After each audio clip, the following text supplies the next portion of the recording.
In this video, I'm going to work through a few examples where we solve what we call linear equations. We'll start with some very easy examples that you've seen probably before. So polynomial equations just means it's an equation with a polynomial in it. So you can start with simple polynomial equations like this one. So this is a linear polynomial equation because the highest power on any of the variables is 1. That you probably learned how to solve in grade 9, right? You want to find the roots, that just means find the values of x that make this statement true. So you just want to isolate for x. So we're going to try to get x by itself, so we add 4 to both sides of this equation. These 4's sort of cancel out, and then you have 0 plus 4, so you have 2x equals 4, divide both sides by 2. X is equal to 2. Simple linear equation. Nothing complicated with that. You also would have seen in grade 10, I guess, quadratic equations. Everyone's favorite unit from grade 10.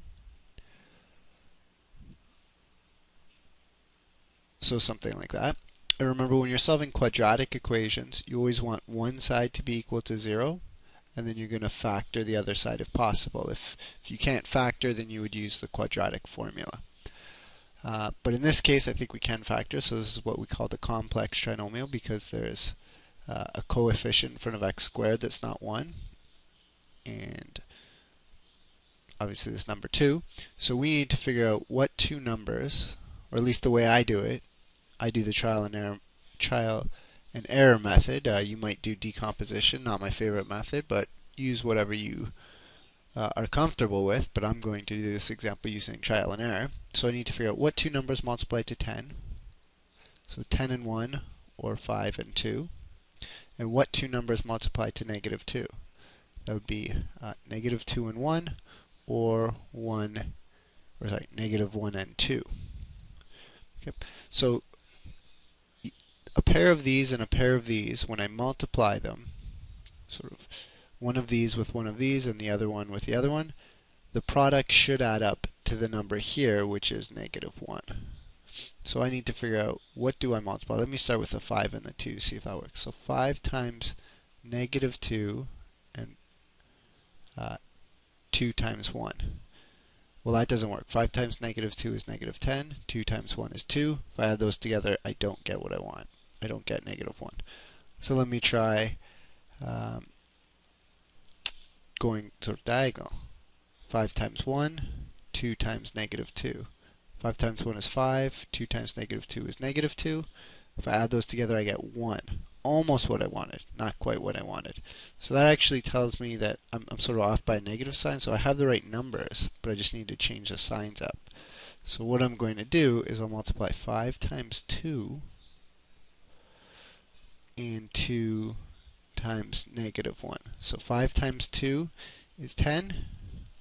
2 times negative 1 is negative 1.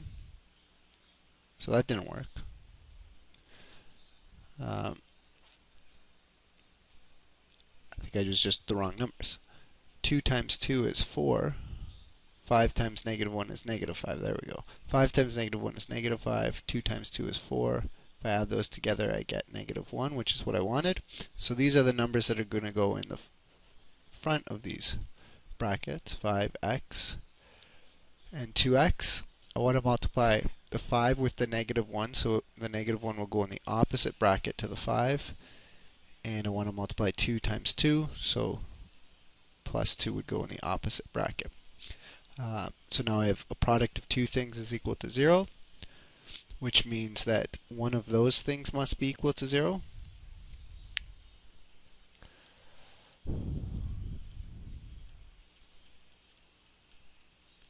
And just solve. Now notice we have two simple linear equations, so we're just going to solve those. So 5x equals minus 2. Divide both sides by 5. So x is equal to negative 2 over 5. And here we have 2x equals 1, divide both sides by 2, x is equal to 1/2. So therefore, the roots are minus 2/5 and 1/2. So you have two roots in that equation. Okay, so that's two examples you should be familiar with. We can step it up to higher degree polynomials now. So let's say determine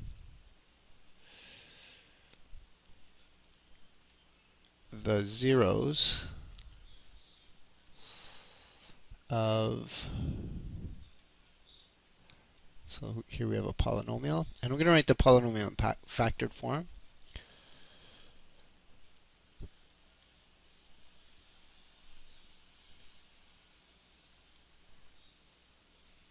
So I have 4 factors, meaning this is a quartic polynomial. All the factors are of order 1, so that means it's a quartic polynomial, 4th degree polynomial. And I want to determine the zeros. Well, that just relates, makes this into a a polynomial equations question. So notice it's not an equation right now, it's a function. So we have f at x. If you have f at x in the formula, you're looking at a function rather than an equation. But in order to determine the zeros, I'm going to set f at x equal to 0.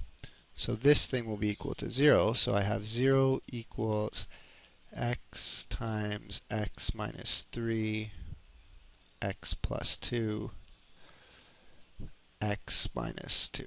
So now I have a polynomial equation because I have just one variable. And this is a polynomial, right? This is a polynomial in factored form. So the good thing is it's already in factored form, so it's the same rationale as we had with the quadratics. We're multiplying 1, 2, 3, 4 things. Well, if you and the result is 0. If you multiply 4 things together and the result is 0, the only way that could happen is if one of these things is 0.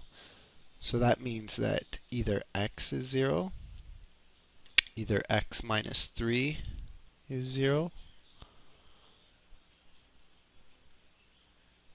x plus 2 is 0, or x minus 2 is 0.